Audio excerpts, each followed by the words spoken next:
তারপরে হচ্ছে একটা জিলাপি, থাকবে একটা কলা, তারপরে হচ্ছে একটা আপেল, একটা খেজুর।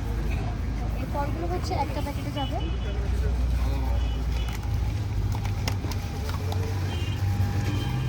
মুস্তাকিম করে এদিকে সব প্যাকেট তুলো তো ভাইয়া। হচ্ছে ফুলকপির পাকোড়া, তারপরে হচ্ছে শাকের একটা চপ থাকবে, তারপরে হচ্ছে থাকবে পেঁয়াজু, তারপর থাকবে হচ্ছে বাঁধাকপির আর কি চপ, তারপর থাকবে হচ্ছে স্পেশাল আলুর চপ, স্পেশাল বেগুনি, আর কিছু পরিমাণে ছোলা থাকবে।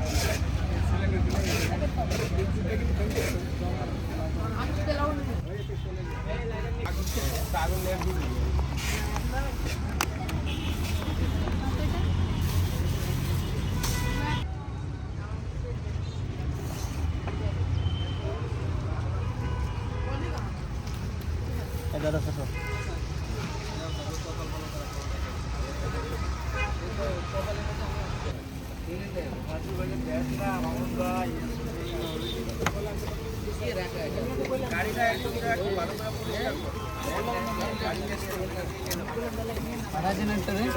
না দুপুরে পাঠানো ওই পয়সাটা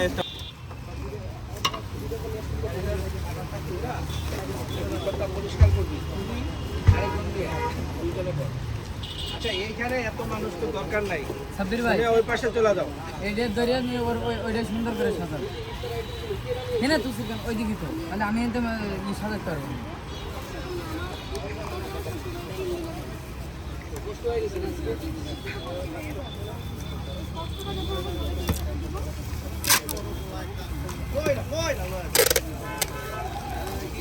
এইটারই অভাব ছিল, অনেক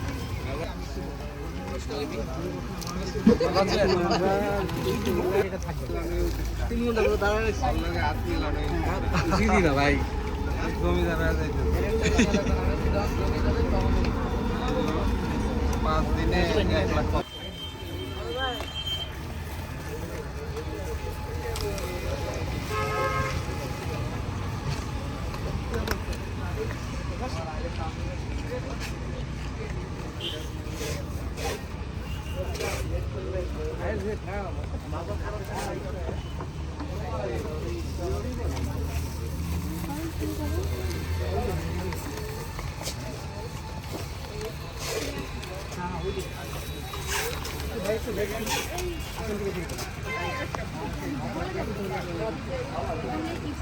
হ্যাঁ রেডি 1 2 3। জিলাপি থাকবে, আপেল থাকবে, থাকবে, তারপর হচ্ছে পাকোড়া থাকবে, হচ্ছে ফুলকপি পাকোড়া থাকবে, শাকের একটা চপ থাকবে, তারপর হচ্ছে পেঁয়াজু থাকবে, বাঁধাকপির চপ থাকবে, তারপর এখানে হচ্ছে আলুর চপ থাকবে, বেগুনি থাকবে, এখানে ছোলা থাকবে। এছাড়াও আমরা কিন্তু একটা করে মুড়ি প্যাকেট দিচ্ছি যতটুকু সম্ভব হয়েছে। এছাড়া আমরা একটা জুস এবং হচ্ছে একটা পানি দিব, কারণ এগুলো যেহেতু ইফতার করা যাবে না, সেখানে পানি থাকবে এবং জুস থাকবে। এই সব সামগ্রী এছাড়া কিন্তু আমরা একটা হালিমও দিচ্ছি, যেটা কিনা আমাদের শ্বশুরবাড়ির পক্ষ থেকে যাচ্ছে। এই ধরনের আইটেমগুলো সব আমরা আজকে ইফতার দিচ্ছি।